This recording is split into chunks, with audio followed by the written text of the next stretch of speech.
예수님께서 예루살렘 성에 입성하는 그 종료주일이라고 이렇게 얘기합니다. 마가복음 11장에 있는 말씀을 가지고 호산나를 부를 수 있는 자격이라 하는 제목으로 말씀을 전하려고 합니다. 저는 그 사순절이라고 하는 것을 지키지 않는 기간에서 지금껏 신앙생활을 했습니다. 사순절이라고 하는 것은 부활절 전에 40일간을 주님의 고난을 생각하는 기간으로 설정해서 지키는데 일종의 회개의 기간 내지는 자기 절제를 갖는 그런 시간을 특별히 정하는 것입니다. 옛날 동방정교회에서는 토요일과 주일을 제외한 일주일에 5일씩 해서 40일을, 서방교회라고 할 수 있는 지금의 천주교회에서는 토요일과 주일을 포함해서 예수님이 십자가에 달리시는 그 전날 목요일까지 40일을 사순절로 지키고, 개신교에서는 주일을 포함하지 않은 40일을 사순절로 보통 지킵니다. 대부분의 교회들, 로마 가톨릭을 비롯해서 성공회나 루터교, 감리교, 그리고 우리나라에서는 장로교 중에 통합측, 한국의 정교회 등이 사순절을 같은 의미로 지키는데, 대한예수교 장로회 합동측, 그러니까 대부분 장로교단 중에서 조금 이렇게 보수적인 쪽, 그러니까 아마 제가 생각할 땐 고심도 안 지킬 거라고 보고요. 가면 옛날 대건 측이라는 그런 쪽도 있는데, 어쨌든 저희 그 합동 측은 사순절을 절기로 지키지 않습니다. 대신에 주님의 부활절 한 주간을 고난주간이라 이렇게 해서 지킵니다. 그래서 저는 다 클 때까지 이 사순절이라는 말을 거의 안 듣고 자랐습니다. 요즘에 이제 굉장히 여러 곳에서 사순절 많이 하는데, 어쨌든 40일 동안 그런 시간을 갖는 거, 라마단 기간도 그 사람들이 그렇게 40일 정도를 정해서 하는데, 조금 이제 그 보수적인 교단에서는 약간 그 천주교의 색채라든지 이런 냄새가 나는 쪽을 굉장히 많이 좋아하지 않아가지고, 어쨌든 저희 그 합동 측에서는 그 사순절이라고 특별하게 그런 기간을 갖지 않습니다. 일주일을 지키든지 40일을 지키든지 간에 그 길이보다는 진정한 의미와 자세를 갖는 것이 훨씬 더 중요하죠. 어떤 이들은 사순절이나 고난주간만 되면 굉장히 슬퍼하는 것에 대해서 질색을 하기도 합니다. 오히려 우리의 죄악을 씻기 위해서 주님이 오셔서 십자가에 달리실 때는 그거야말로 인생의 최대의 축제의 날이라 이렇게 해서 기뻐해야 된다고 생각을 하고, 인생을 위해서 하늘보좌를 버리시고 이 땅에 오시는 성탄절이야말로 우리가 가슴을 치고 아파해야 될 그런 절기다, 이렇게 거꾸로 됐다 이렇게 말하는 분들도 있습니다. 어쨌든 성경에서 사순절에 대한 특별한 규정을 그 말이나 또 규정하고 있는 것은 없습니다. 예수님의 고난과 우리의 회개를 좀 더 적극적인 의미에서 확장하다가 아마도 사순절이라는 기간이 정해지고 시작되었으리라 생각을 합니다. 예수님이 나귀를 타고 예루살렘 성에 입성하시면서 시작된 한 주간, 우리가 보통 고난주간이라고 말하는데, 그 마지막 주간의 예수님의 행적은 매일의 그 행적이 뚜렷하고 또 그때에 주는 의미가 굉장히 큽니다. 주님이 부활하시기 딱 일주일 전에 예루살렘 성, 그러니까는 다음 주가 부활주일이고 오늘 예루살렘 성에 입성하시는 날이죠. 이날을 프랑스에서는 디몽시 데 하모라고 해서, 하모가 그 종묘나무를 얘기하는 거거든요. 그래서 우리는 종묘주일이라 이렇게 얘기를 합니다. 예수님께서 어린 나귀 새끼를 타시고 예루살렘에 입성할 때 사람들이 겉옷을 펴서 길에 깔고 종려나무 가지를 흔들면서 호산나 호산나 찬송을 해서 종려주일 혹은 예전에는 호산나 주일이라고도 했었습니다. 우리는 간혹 고난주일이라는 말을 하는데 원래 고난주일이라는 말은 없습니다. 고난주간이라고 해야 맞는 말이죠. 이스라엘 성지 순례를 갔다 오신 분들은 예수님이 예루살렘 성에 입성하시던 그런 모습을 이렇게 상상으로 한번 그려볼 수 있을 것입니다.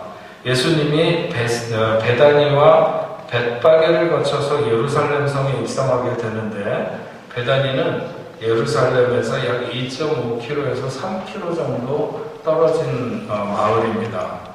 어디에서부터 예수님이 예루살렘에 입성하실 때 호산나를 부르기 시작했는지는 알 수 없지만 대략 어린 나귀를 타고 이렇게 오셨다 한 걸로 보면 한 1km, 길면 2km 그 정도 아니었을까 이렇게 생각이 듭니다. 처음에는 서너 사람들이 자기의 옷을 벗어서 나귀에 얹고 길에 펴기 시작하더니 이내 많은 사람들이 호산나를 부르면서 그를 높이기 시작했습니다. 예루살렘 성 가까이 이르렀을 때에는 절정에 달았을 것입니다. 성문으로 들어가는 입구에는 사람들이 미어질 정도로 많았고 그들의 호산나 함성 소리는 너무나도 컸습니다. 그들 중에는 예수의 소문을 익히 들어서 알고 있는 사람도 있었을 것이고, 더러는 실제로 예수로 인한 어떤 극적인 체험을 했거나 예수님이 나타내는 기적을 맛본 사람도 있었을 것입니다. 그리고 이스라엘 사람들, 그들에게는 항상 간절한 소망이 있었습니다. 언제나 자기들의 메시아가 나타나기를 기다리고 있었던 것이죠. 이런저런 그들의 기대감이 합쳐져서 그들의 호산나 호산나 부르는 소리는 예루살렘을 떠들썩하기에 충분했다. 비록 작은 나귀 새끼를 타셨지만 많은 사람들의 환호와 그 영접만큼은 왕 중의 왕으로 그 왕이 자기 성에 들어가는 그 입성과 조금도 다를 바가 없었습니다. 적어도 그들의 어떤 기대치에 대한 진정성, 메시아를 수천 년 오랜 세월 기다리고 있었다고 하는 그들의 진정성은 충분했기 때문입니다. 그런데 며칠 지나지 않아서 예수님이 십자가에 달리시게 됩니다.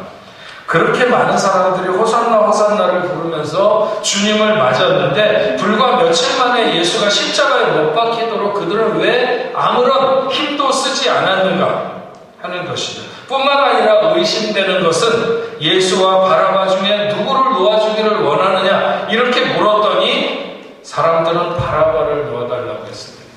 그러면 예수는 어떻게 했으면 좋겠느냐 했을 때 십자가에 못 박으라고 소리 지르던 바로 그 사람들이 며칠 전 호산나를 부르던 그 사람들이 아니었는가 하는 것을 충분히 의심해 볼 여지가 있다는 거죠.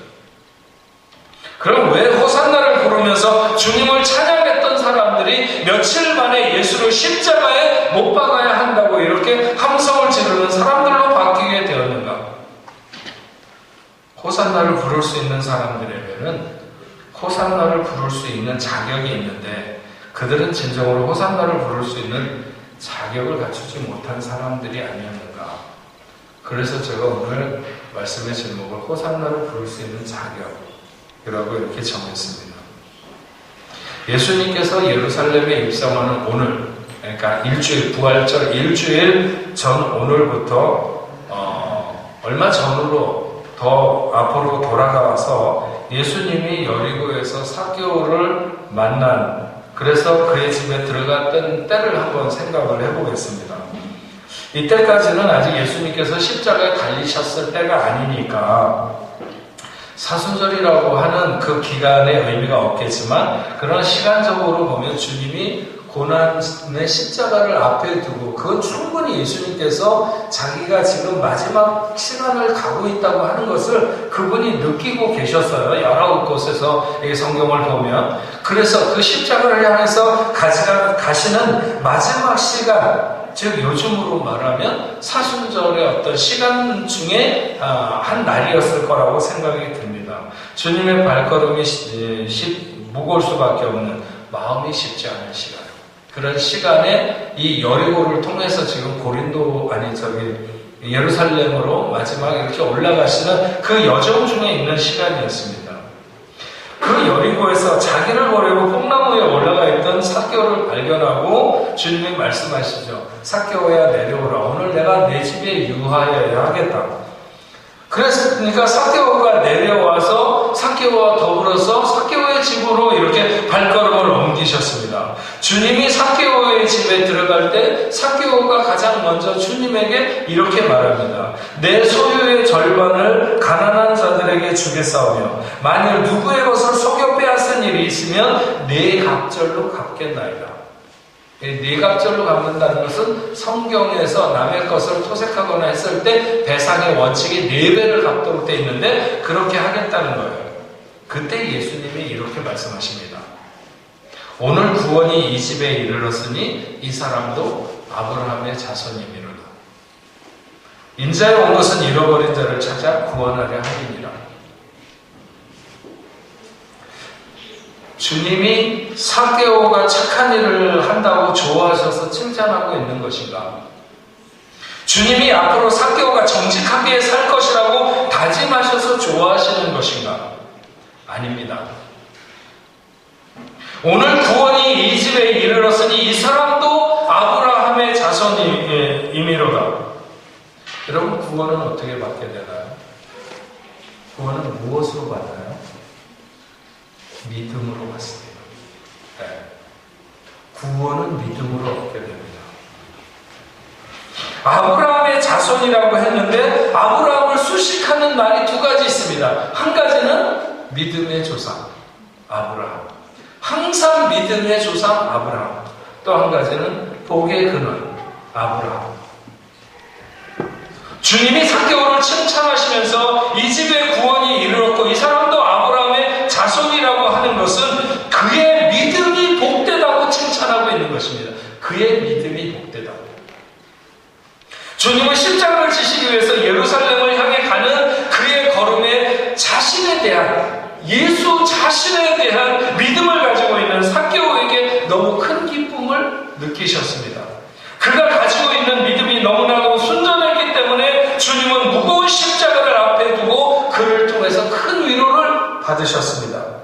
예루살렘의 수많은 사람들이 호산나를 불렀는데 왜 며칠이 못 되어 예수를 십자가에 못 박아야 한다고 함성을 지르는 사람들로 변하게 되었을까? 그것은 그들에게 믿음이 없었기 때문입니다.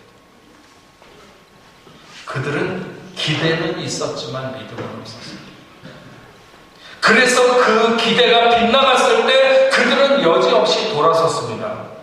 기대가 빗나갈 때 그들의 감정은 길을 잃었고 이성은 작동하지 않아서 그래서 자기들이 무슨 일을 하고 있는지 알지 못하는 양심의 마비가 온 그런 행동들을 하고 있는 것입니다. 수많은 사람들이 예수님 대신에 당시에 유명했던 죄수 바라바를 놓아주고 결국 예수를 십자가에 못 박도록, 그래서 죽도록 내어주게 되는 거죠.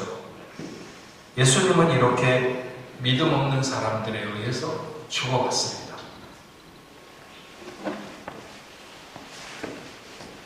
예수님이 오늘 주일에 입성을 예루살렘에 들어오셨다가 저녁에 나가셔서 베다니에서 주무시고 다음날 아침 다시 성전으로 오는 길에 한 무화과 나무를 보시고 뭔가 열매를 찾으시다가 결국 잎사귀밖에 아무것도 없는 것을 보시고 이제부터 영원토록 사람이 내게서 열매를 따먹지 못하리라. 제자들이 예수님이 그렇게 말씀하시는 것을 들었다고 기록하고 있습니다. 그러나 그냥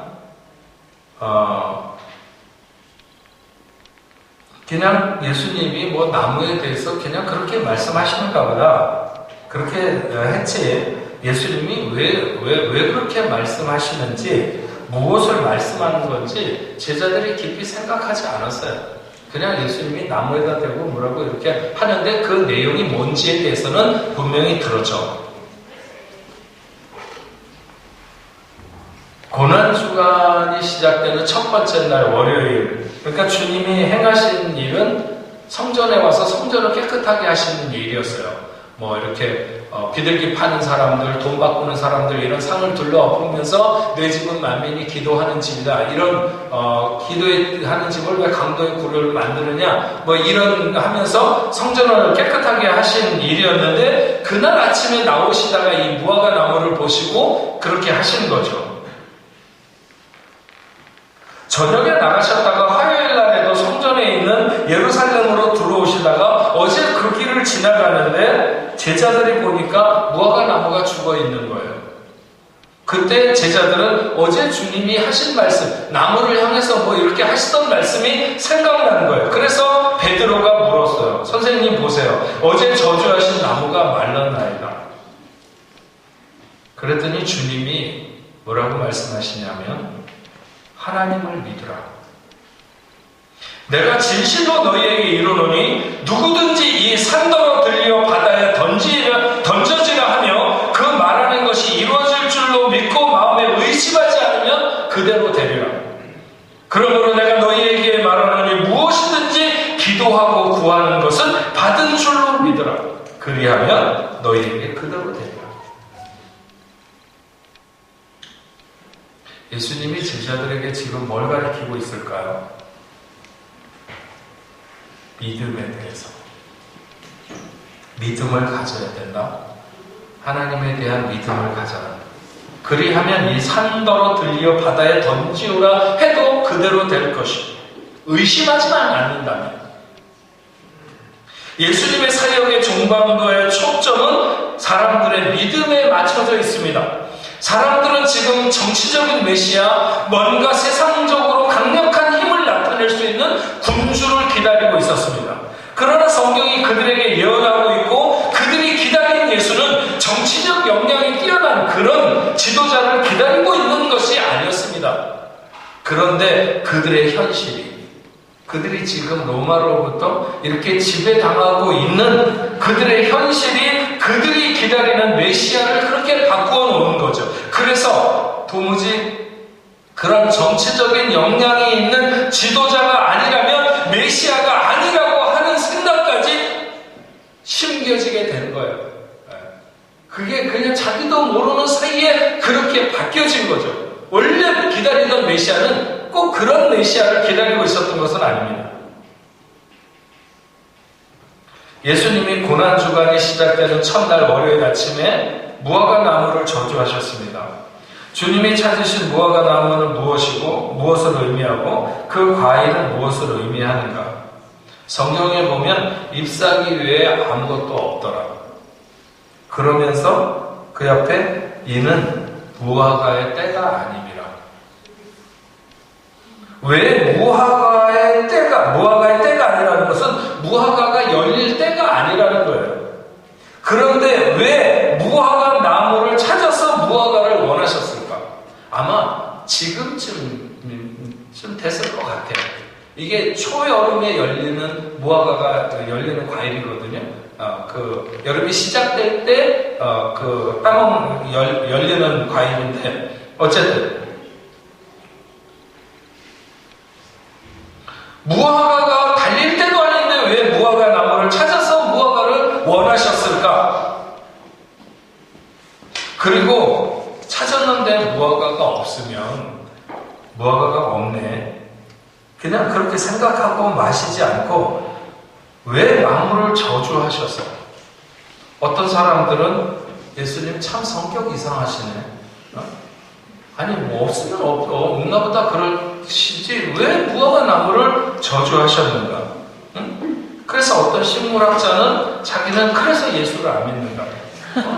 예수님은 왜 나무를 가만히 있는 나무를 저주하시냐?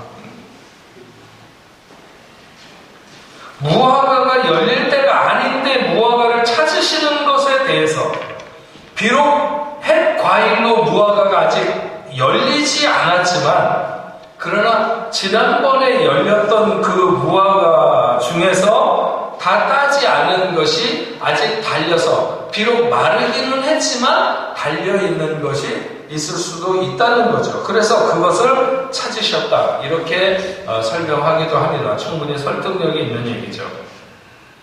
하지만 그런 무화과가 없다고 그 나무를 저주하신 이유는 뭐냐? 그것은 어떤 사람들이 생각하는 것처럼 정말 예수님의 성격이 까칠해서 그래서 그런가? 예수님이 실제로 무화과 나무에 다가서서 무화과를 찾다가 그 나무를 저주하신 이유는 명백히 제자들이나 사람들에게 뭔가를 교훈하고자 하는 의도가 거기에 있다고 하는 것이죠. 성경 해석학적으로 무화과 나무는 여러 가지 것을 상징합니다. 이스라엘도 상징하고 때로는 사람들도 상징하고, 하지만 적어도 본문에서 제가 지금까지 이 성경을 보면서 가장 적합하다고 여기는 무화과 나무는 우리 한 사람 한 사람들을 가리킨다, 그렇게 봅니다. 무화과 때가 아니라고 하는 것은 인생은 주님께 열매를 드려야 되는 때가 따로 있는 것이 아닙니다. 많은 사람들이 나이 먹으면 주님 앞에 좀 드릴 열매가 풍성해질 거다, 이렇게 생각을 하면서 자꾸 나이 먹는 시간이 이렇게 오면 난 좀 괜찮아질까 이렇게 생각하지만, 나이 드신 분들한테 한번 물어보세요. 정말 나이 먹으니까 더 그렇게 풍성한 주님 앞에 드릴 열매가 더 있느냐? 그렇지 않아요. 죄악된 세상에 더 오래 사는 게 더 죄 같고, 그래서 어떨 때는 너무 이른 나이에 일찍 어떤 사람이 세상을 떠나잖아요. 그럼 굉장히 안타깝죠. 안타깝지만 시간 많이 지나놓고 보면 참 좋을 때 세상, 좋을 때 하늘나라에 갔다, 이런 생각이 들어요. 진짜로 그렇게 든다니까. 하나님이 정말 깨끗할 때 데려갔구나, 이런 생각이 들어요.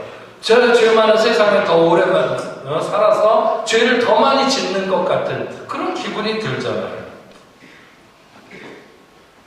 그러니까 무화과의 때가 아니라고 하는 것은 인생이 주님 앞에 드릴 열매를 드릴 때는 따로 정해져 있는 것이 아니라, 그리고 주님이 원하시는 그 열매라고 하는 게 뭘까? 그건 믿음이라고 하는 것이죠. 하나님이 우리의 인생에서 찾으시는 건 믿음의 열매예요. 저는 가끔 이유 없이 이렇게 정원 같은 데 서 있다가 옆에 나뭇가지도 꺾고 또 꽃잎도 따기도 하고, 이렇게 정서 불안하면 성냥개피나 젓가락 부러뜨리듯이 전 나무도 가끔 부러뜨립니다. 꽃잎도 따고. 그리고 굳이 죽이지 않아도 되는 벌레를 가서 발로 밟아갖고 죽일 때도 있어요. 근데 저는 주님이 괜히 기분 나쁘다고 나무를 죽이시는 분은 아니라고 생각합니다. 근데 그 나무를 인생으로 바꾸어서 대입해보면 달라집니다. 주님은 언제든 우리 앞에 서서 우리에게 믿음의 열매를 내보이기를 원하실 때가 있다고 하는 것이죠. 우리는 그 믿음은 우리의 영생과 직결되어 있다고 하는 것입니다. 예수님이 나무에게 넌 이제 죽을 거야, 넌 이제 죽었어, 그렇게 말씀하지 않고 이제부터 영원토록 사람이 내게서 열매를 따먹지 못하리라, 영원토록. 그러면서 제자들이 이를 듣더라, 이렇게 기록했어요. 주님이 그렇게 말하는 걸 제자들이 분명히 들었다는 거예요. 믿음이 없으면 그냥 죽는 게 아니에요. 영생을 잃는 거죠. 우리는 이 목의 숨이 끊어지는, 목숨이 끊어지는 것을 죽음이라고 생각하지만 성경에서 말하는 죽음은 그걸 말하는 게 아니에요. 영원히 하나님과 분리되는 것, 영생을 잃는 것. 그래서 우리는 믿음을 가져야 되는 거예요. 언제 어느 순간에 죽든지 간에 우리는 믿음을 가져야 되는 거예요. 예수님이 예루살렘에 입성할 때 어떤 사람들이 비단 옷을 입고 있다가 그것을 벗어서 땅바닥에 깔 때 그가 대단한 믿음을 가진 사람처럼 보였을 수 있습니다. 예수님이 입성할 때 호산나를 남보다 크게 외치면 그가 정말 주님을 사랑하는 사람같이 보일 수도 있습니다. 그러나 정작 주님이 고난받을 때는 다 도망갔어요. 아니, 아직 고난받기도 전에 자기들의 기대에 못 미치는가 싶을 때 그들은 돌아서서 예수를 죽이라고 예수를 십자가에 못 박으라고 소리 질렀어요. 모두가 다 믿음 없는 사람들이었죠. 주님은 그때 정말 믿음이 있는 사람을 보고 싶으셨어요. 그 그 순간에 여리고의 삭개오처럼 그렇게 주님에 대한 믿음에 자신의 전 재산을 걸거나 자신의 생애를 맡기는 그런 믿음의 사람을 보고 싶었어요. 고난에도 함께하고 죽음에도 함께할 수 있는 그런 믿음의 사람이 있다면 얼마나 좋을까. 바로 그 순간에, 고난이 시작되는 그 순간에. 그래서 믿음의 사람을 찾으셨어요. 하지만 뭔가 기대감이 부풀어 있을 때는 그렇게 좋아하는 것 같더니 많은 사람들이 주님이 예루살렘에 들어선 그날 아무 일도 안 일어나니까 저는 그렇게 호산나를 부르는 그 시간에 성경적으로 이렇게 시간을 따져보면 아마 지금쯤 들어가시지 않나? 그런 생각이 들어요. 지금쯤 지금 막 사람들이 호산나 부르면서 딱 들어갔는데 안에 들어갔어요. 그날 사람들은 이미 다 마음이 예수님에게서 돌아섰어요. 호산나 그렇게 부르고 거기 들어와서 몇 시간 지나지 않아서 이미 예수님에 대한 믿음과 기대를 다 저버렸어요. 왜냐하면 비록 나귀 새끼를 타셨지만 예루살렘에 들어오셨으면 우선 헤롯 궁을 찾아가서 자리를 비키라고, 안 비키겠다고 하겠죠. 안 비키겠다고 할 테니까 하나님의 권능을 나타내서 접수를 하고 뭔가 이렇게 착착 진행되어 나가야 되는데 아마도 사람들은 뭔가 큰일이 일어날 것이라고 생각을 하면서 막 그렇게 기대를 했는데 전혀 그 기대를 충족시키지 않고 사람들로 하여금 다 그냥 뿔뿔이 흩어져서 집으로 돌아가야 되는 뭔가 너무나도 허망한. 그리고 주님도 밖으로 나오셔서 그 성문을 닫기 전에 나오셔서 베다니로 가셨다고 했어요. 여러분, 베다니는 매우 슬픈 동네입니다.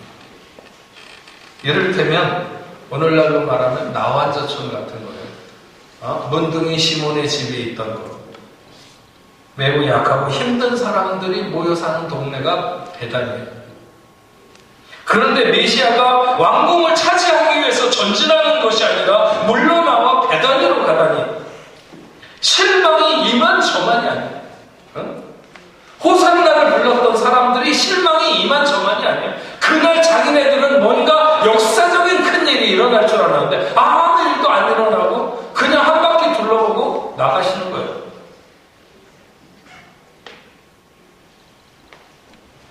그래서 어쩌면 사람들은 이미 예수님이 예루살렘에 입성하신 그날의 마음을 돌리고 기대를 접었던 것 같습니다.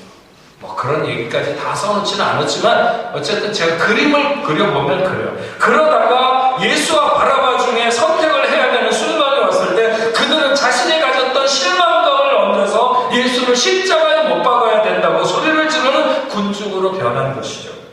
그래서 주님이 예루살렘에 입성했다가 베다니로 나가셨다가 들어오시는 월요일 아침에 무화과 나무를 통해서 열매를 원하시는, 그게 그 열매가 뭘까요?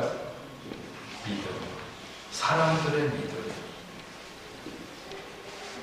모든 인생은 그 나이에 상관없이 주님이 원하시는 시간에 믿음을 보여야 될 의무가 있는 줄로 믿습니다. 오직 믿음만이 주님을 기쁘시게 할 수 있습니다. 믿음이 없이는 그 무엇으로도 주님께 만족을 드릴 수가 없습니다. 주님이 찾으시는 것은 오직 믿음입니다. 그래서 믿음에 대해서 좀 더 생각을 해보죠. 제가 어디 가서 부흥 집회를 하면 꼭 믿음에 대해서 설명을 할 때 이 말씀을 합니다. 요한계시록 앞에 유다서라고 있는데 한 장으로 되어 있죠. 그 유다서 20절 말씀에 보면 사랑하는 자들아, 너희는 너희의 지극히 거룩한 믿음 위에 자기를 세우며, 이렇게 말씀하고 있습니다. 너희는 너희의 지극히 거룩한 믿음 위에 자기를 세우며, 세운다는 것은 건축한다는 거예요. 네 인생을 믿음 위에 세워요. 믿음 위에 세우는 인생이, 건축하는 인생이 되어야 된다, 이런 말씀이에요. 그런데 여기에 그냥 믿음이라고 말하지 않고 지극히 거룩한 믿음이라고 말하고 있어요. 믿음이라고 다 같은 믿음이 아니라는 거죠. 지극히 거룩한 믿음도 있고 그냥 믿음도 있고, 아니 믿음 같지만 믿음 아닌 것도 있고, 그럼 그 지극히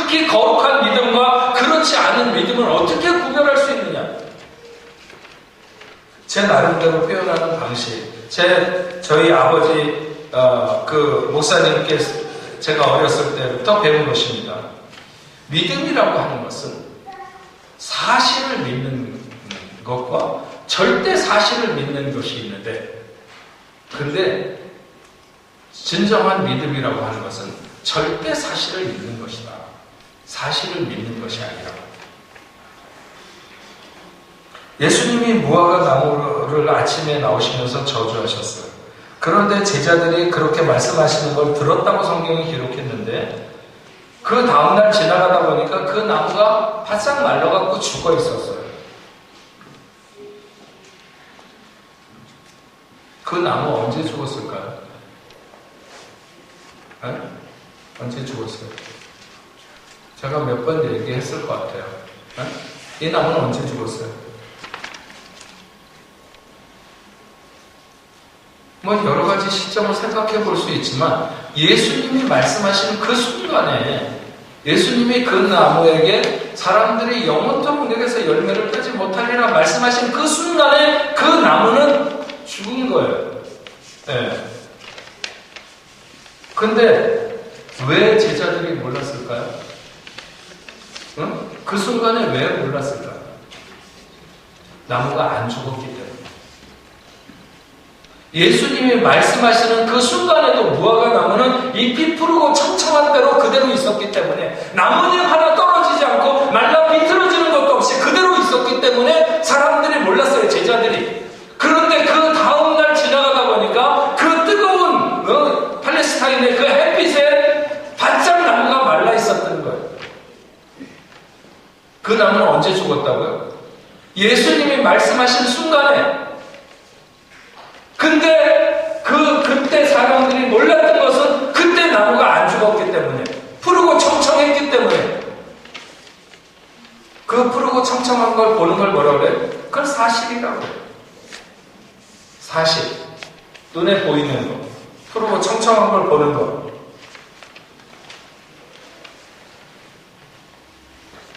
예수님이 도마에게 네가 나를 본 거로 믿느냐? 그 본다는 것이 뭘 얘기하는 거예요? 사실을 얘기하는 거예요. 사실. 보는 거. 푸르고 청청한 걸 보자. 그렇게 예수님이 말씀하신 건 왜 무슨 말씀인지 모르게 그 나무는 살아있어요. 파랗게. 근데 살아있는 거예요? 나무는 죽은 거예요. 능력의 주님이 그 나무를 저주하셔서 그 나무는 죽었어요. 단지 마르는 시간이 필요했던 거지, 그 나무는 죽은 거예요.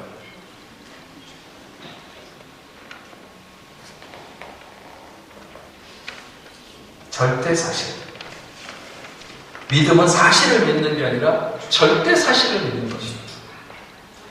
그래서 믿음에는 깊이가 있고 믿음에는 순도가 있어요. 금처럼 14금도 있고 18금도 있고 22금도 있는 것처럼 믿음에는 순도가 있어요. 다 달라요. 모든 사람이 다 믿음이 있는 것 같아도 모양만 믿음일 수도 있고, 눈에 보이는 것만 믿는 믿음일 수도 있고, 믿음인 것 같은데 아닐 수도 있습니다. 그래서 너희는 너희의 지극히 거룩한 믿음이에요. 가볍고 경박한 믿음이 아니라, 눈에 보이는 것만 믿는 믿음이 아니라, 현실만 보는 그런 믿음이 아니라, 깊은 믿음, 순전한 믿음, 경건한 믿음, 진실한 믿음, 진지한 믿음, 깨끗한 믿음, 온전한 믿음, 보이지 않는 것을 믿는 믿음. 그런 믿음을 가져야 된다. 그런 믿음이 있어야 된다.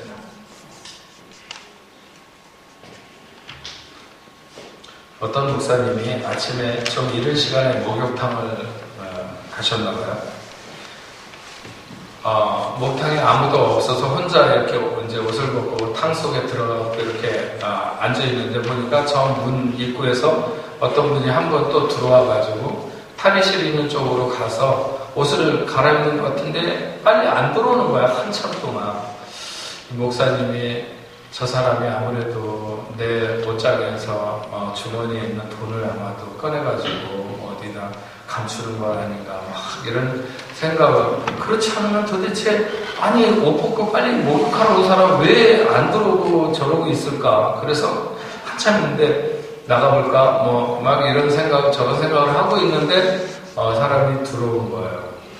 그래서 목사님이 벌떡 일어나고 나가가지고 혹시 자기 돈을 어디 저기 한 게 아닌가. 그래서 지갑을 이렇게 봤더니 돈이 그대로 있어요. 그래서 다시 이렇게 이제 그 옷을 제대로 이렇게 잘 해놓고 다시 들어오게 되는데, 그 사이에 그 안에 들어와 있던 사람은 자기가 이렇게 그 목욕탕에 들어오니까 목욕탕 속에 있던 사람이 벌떡 일어나더니 막 나가고 탈의실 있는 데 가가지고 뭔가를 자꾸 이렇게 하고 그러는데, 아무래도 자기 옷에서 뭔가 주머니에서 뭔가 돈을 꺼내가지고 어디다 감추는 것 같고 막 그런 생각이 드는 거예요. 그래서 나가볼까 막 아무래도 그런 것 같은데 막 그러다가 있는데 이제 그 사람이 들어와서 둘이 같이 탕 속에 이렇게 앉아있다가, 우리 또 이렇게 뭐랄까 모르는 사람들 그러고 있다 보면 이제 서로 호구조사를 하잖아요. 그래서 당신은 누구십니까? 뭐 이제 서로 얘기를 하다가 나는 이 앞에 있는 교회 목사라고 이렇게 인사를 했더니 그러시냐고. 그러면서 자기 조금 떨어져 있는 교회 장로라고. 그래서 둘이 계속 뭐랄까 목사와 장로가 저 사람이 내 돈을 훔쳐간 게 아닐까, 저 사람이 내 돈을 훔쳐간 게 아닐까, 서로 이렇게 했었다는 그런 얘기가 있습니다.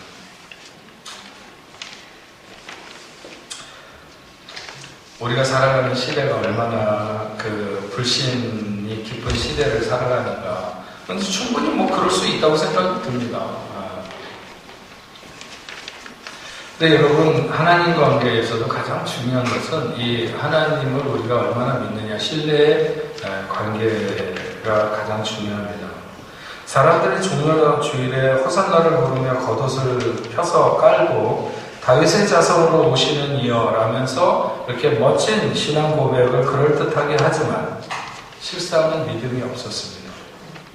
오늘 우리가 부활주일을 앞에 두고 고난주간을 시작하는 시간에 과연 우리의 믿음은 그 고난의 시간을 주님과 더불어 함께 할 수 있는, 고난의 시간에 주님의 마음에 위로를 드릴 수 있는 그런 주님을 따를 수 있는 넉넉한 거룩하고 진실한 믿음을 우리가 가지고 있는가?